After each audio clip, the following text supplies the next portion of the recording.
Hello everyone, आप सब कैसे हैं। मैं उम्मीद करता हूं कि बहुत अच्छे होंगे और अपनी पढ़ाई को बहुत अच्छे से कर रहे होंगे। मैं Akash Kumar वडाना ICT virtual classroom में आपका बहुत बहुत स्वागत करता हूं मेरे प्यारे बच्चों। जैसा आपको पता है मेरे प्यारे बच्चों, बेसिकली हमारी आपका जो है 10th क्लास है मेरे प्यारे बच्चों। और 10th क्लास में हम लोग देख रहे हैं ज्योग्राफी, और ज्योग्राफी के अंदर आज हम लोग लेसन नंबर 5 को शुरू करने जा रहे हैं। क्लियर है।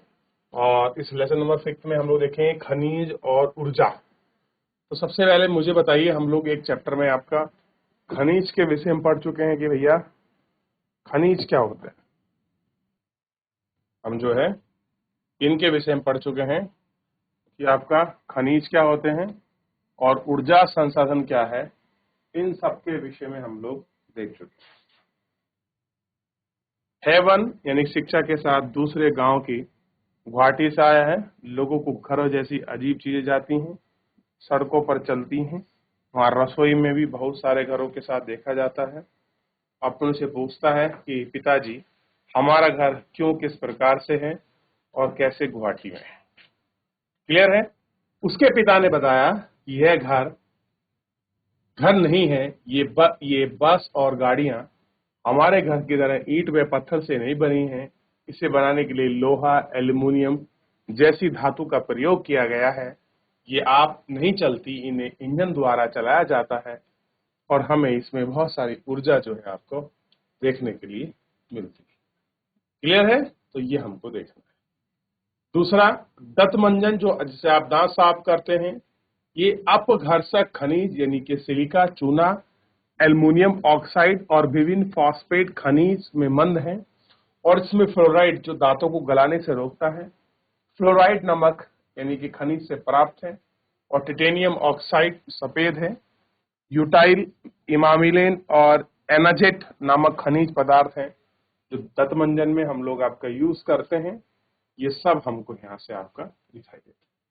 क्लियर है। इन सबको हम लोग देखते हैं। तो खनिज, सबसे पहले मुझे बताइए, हम चैप्टर में पढ़ा है खनिज क्या है। खनिज क्या है पहले आपको ये बताना है, और ऊर्जा संसाधन जुड़ी चीजों के बारे में।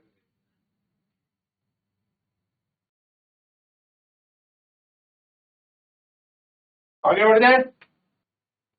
आपने अपनी रोजमर्रा की जिंदगी में धातु से बनी विभिन्न वस्तुओं का प्रयोग करते हैं। क्या आपने अपने घर में प्रयोग की जाने वाली धातु से बनाई गई चीजों की सूची बना सकते हैं। ये धातु कहाँ से आती है। आपने पढ़ा है कि भूपर्पटी पृथ्वी की ऊपरी परत के विभिन्न खनिजों के लिए योग की बनी चट्टानों से निर्मित है। खनिजों का उपयोग शोधन करने के लिए ही धातु से निकाला जाता है। खनिज हमारे जीवन के अति अनिवार्य भाग हैं।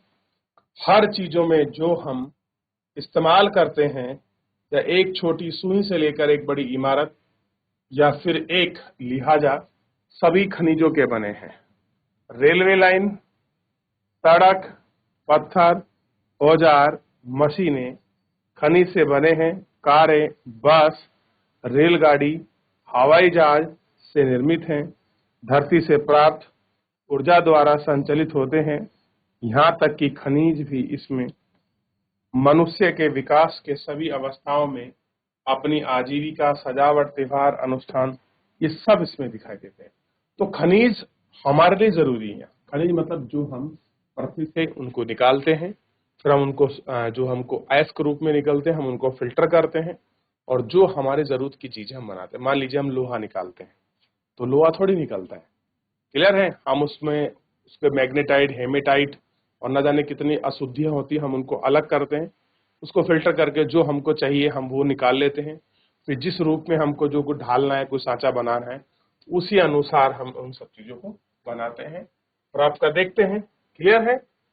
जरा ध्यान देने की बात है कि रोशनी देने वाले बल्ब में कितने प्रकार के खनिज होते हैं। सभी सजीव जीवों को खनिज की आवश्यकता होती है। खनिजों के बिना जीवन प्रक्रिया नहीं चल सकती। कुल पौष्टिक का 0% 3% भाग ही खनिज है। महत्वपूर्ण है और आपके गुणकारी है। 90.997% भोज्य पदार्थ के लिए उपयोग है, असमर्थ है। अब हम बात करते हैं कि आखिर में खनिज क्या है। हम किन्हें मिनरल्स कहते हैं। भूवैज्ञानिक के अनुसार खनिज एक प्राकृतिक रूप से विद्वान समरूप तत्व है जिसकी निश्चित आंतरिक संरचना है और खनिज की प्रकृति में अनेक रूप में पाए जाते हैं। कठोर हीरा, नरम चूना और सीमित इतनी विविधताएं हैं जो इन सबको हम लोग आपका देखते हैं। यह है, इन सबको हम लोग देखते हैं। आप चट्टानों के विषय में पहले ही पढ़ चुके हैं और समरूप तत्वों के यौगिक और कुछ चट्टान जैसे चूना पत्थर केवल एक ही खनिज की बनी है, लेकिन अधिकांश चट्टान विभिन्न अनुपात के खनिज के योग हैं। यदि 2000 से अधिक खनिजों की पहचान की जा चुकी है, अधिकतर चट्टानों में केवल कुछ खनिज ही बहुतायत में है। अरे हम 2000 से अधिक जो खनिज है हम उनकी जांच कर चुके हैं और जांच में हम बहुत आया है, लेकिन हम कुछ ही खनिजों को हम लोग यूजेस में लाते हैं। अब कितने हमको मिले हैं, कितना हम उनका प्रयोग कर रहे हैं, कैसे क्या चीजें, ये सारी चीजें हमारे लिए जरूरी है और हम उनको देखते भी। एक खनिज विशेष जो निश्चित तत्व यौगिक है, उनका निर्माण भौतिक और रासायनिक परिस्थितियों का है और हमको रंग, कठोरता, चमक, घनत्व और विविधता के क्रिस्टल पाए जाते हैं। भूवैज्ञानिक इन्हीं विश्लेषणों का हम लोग वर्गीकरण भी करते हैं और इन्हीं वर्गीकरण को हम लोग देखते हैं। क्लियर है? चलिए, तो सबसे पहले आप इनको देख लीजिए। आगे बढ़े। चलिए, भूगोलवेत्ता और भू वैज्ञानिक द्वारा खनिजों का अध्ययन। भूगोलवेत्ता और स्थल आकृतियों से बेहतर जानकारी हेतु खनिज का अध्ययन करते हैं और भूपृष्ठ का एक अंश के रूप में करते हैं। भूगोलवेत्ता खनिज संसाधनों का वितरण और खनिजों से संबंधित आर्थिक क्रियाओं में ज्यादा रुचि रखते हैं। भूवैज्ञानिक खनिजों के निर्माण की प्रक्रिया और आयु और भौतिक और रासायनिक संगठनों से संबंधित विषयों की जानकारी रखते हैं। सामान्य व वाणिज्यिक व्यापार हेतु खनिज प्रकार से वर्गीकृत हैं और अयस्क शब्द का प्रयोग किया जाता है। खनन का आर्थिक महत्व तभी होगा जब अयस्कों में खनिज का संचय पर्याप्त मात्रा में रहे। खनिज के खनन की सुविधा का निर्माण पर इन सब पर निर्भर है। मूल्य निर्धारित करती हैं, अतः हमारे लिए सहल समूह को समझना अत्यधिक आवश्यक है। ठीक, और सहल समूह से इसे प्राप्त होता है। आग्नेय और कायांतरित चट्टानों और दरारों, जड़ों, भ्रंशों और छोटे जमाव सराहों के रूप में बृहद जमाव परत है और आपका निर्माण भी है। और तरल और गैसीय अवस्था की दर्रे और पृष्ठभूमि के अंदर इन सारी चीजों को आपका दखेला जाता है। जस्ता, तांबा, जिंक, सीसा आदि सिराओं में आपका जमाव के रूप में प्राप्त होते हैं। इन सब के रूप में आपका इनको हम प्राप्त होते हैं। अनेक खनिज अपसादी चट्टानों और अनेक स्तरों पर पाए जाते हैं। देखिए, जिस तरह आग्नेय रॉक्स के अंतर्गत आपका ज्यादा कुछ आपका होता नहीं है, उसके अंदर जो है आपका नीचे के जो मिनरल है तो ऊपर आ जाते हैं, लेकिन कुछ ऐसे खनिज हैं जो आपका सेडिमेंट्री रॉक्स के बीच में जो परत है उन परतों के रूप में पाए जाते हैं और इनका निर्माण 36 परतों के निर्माण, संस्तर के जमाव, कोयला और कुछ अन्य प्रकार के लोहे इत्यादि के रूप में हम इनको देखते हैं और वहां हमको ये करने के लिए मिल जाते हैं। ठीक, इनका निर्माण, इनके संस्तर, ये सारी चीजें हमको वहां देखने के लिए इसमें आपका मिल जाते हैं और आप इनको देख सकते हैं। आगे बढ़े। चलिए, देख लिया। अब थोड़ा सा क्लासिफिकेशन किया गया है और इन बाप खनिजों का जो हमारा क्लासिफिकेशन है, थोड़ा इनको हम देख लेते हैं। खनिज दो प्रकार के, बेसिकली तीन प्रकार के हैं। एक है धात्विक खनिज, एक है अधात्विक खनिज, एक है ऊर्जा खनिज। मुख्य रूप से दो ही रूप में हम लोग इनको बांटते हैं, धात्विक और अधात्विक खनिज के रूप में। अब धात्विक की बात करें तो धात्विक मतलब ऐसे जो आपका लोहे की धातु के बने, जिनमें लोहे का अंश होता है, जैसे लोहा, अयस्क, मैग्नीज, निकिल और कोबाल्ट। ये सब चीजें किस में है? ये आपका इसमें पाई जाती हैं। आ लोहा में जैसे तांबा हो गया, जस्ता हो गया, सीसा हो गया, बॉक्साइट हो गया, इनको हम आ लोहे के अंतर्गत जो है काउंटिंग करते हैं। ये अलोहे के हिस्से हैं।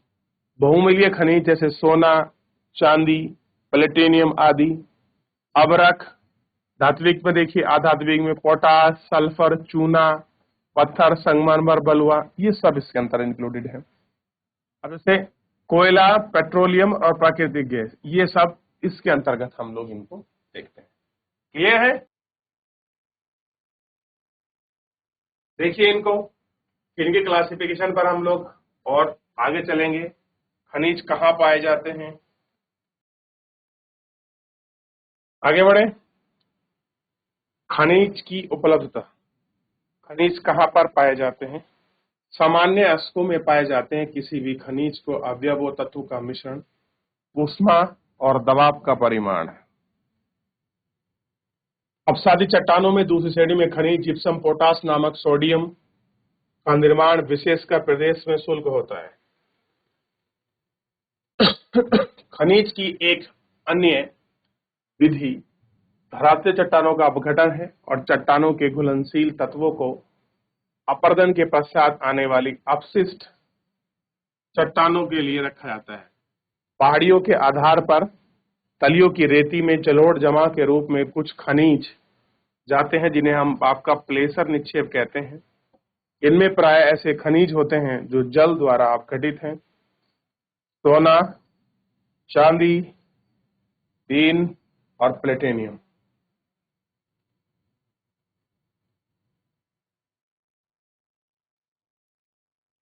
देख लिया। महासागर के जल में भी विशाल मात्रा में खनिज पाए जाते हैं, लेकिन अधिकांश के व्यापक रूप से विस्तारित हैं। इसके कारण इन्हें आर्थिक सार्थकता की कमी है। फिर भी नमक, मैग्नीज, ब्रोमाइड जैसे समुद्र जल से ये आपका प्रभावित होते हैं। महासागर तली में मैग्नीज ग्रंथिकाओं की एक धनी है। क्लियर है? ये सब हमको देखने को मिलते हैं, सागरों में मिलते हैं। पहाड़ियों की जो आपके तलछटी है वहां पर जम जाते हैं, उनको प्लेसर के रूप में हम लोग सेडिमेंट के रूप में जमा करते हैं। हम उनको प्रेशर गोल्ड या इत्यादि इन सारे नामों से भी आपका जाना जाता है। और इनको हम लोग देखते हैं कि ये सब क्या है, इसके रूप में ही हम इनको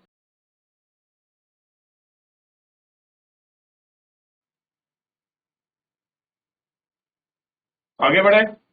चलिए, अब एक रोमांचक तथ्य है, आपने कहानी सुनी होगी रेट हॉल। रेट हॉल क्या है आप जानते हैं? भारत में अधिकांश खनिज राष्ट्रीयकृत यानी कि नेशनलाइज हैं। इनका निष्कर्षण सरकारी अनुमोदन के पश्चात ही संभव है, किंतु उत्तर भारत के अधिकांश जनजातीय क्षेत्रों में खनिज का स्वामित्व व्यक्तिगत और समुदाय से प्राप्त है। मेघालय में कोयला, लोहा, चूना, अयस्क, डोलोमाइट के विशेष निक्षेप हैं।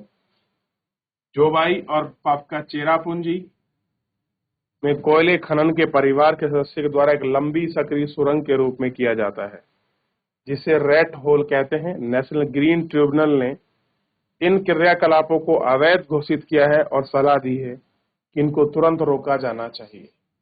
हम क्या कर रहे हैं? रेट होल यानी कि खनिज को निकालने के लिए हम लोग क्या कर दे रहे हैं? सुरंग बना दे रहे हैं। क्लियर है? उनके लिए उसे कहा गया रेट होल। भारत अच्छे विविधता के प्रकार के खनिज में सौभाग्यशाली है कि हमारे यहाँ ठीक ठाक खनिज मिल जाते हैं।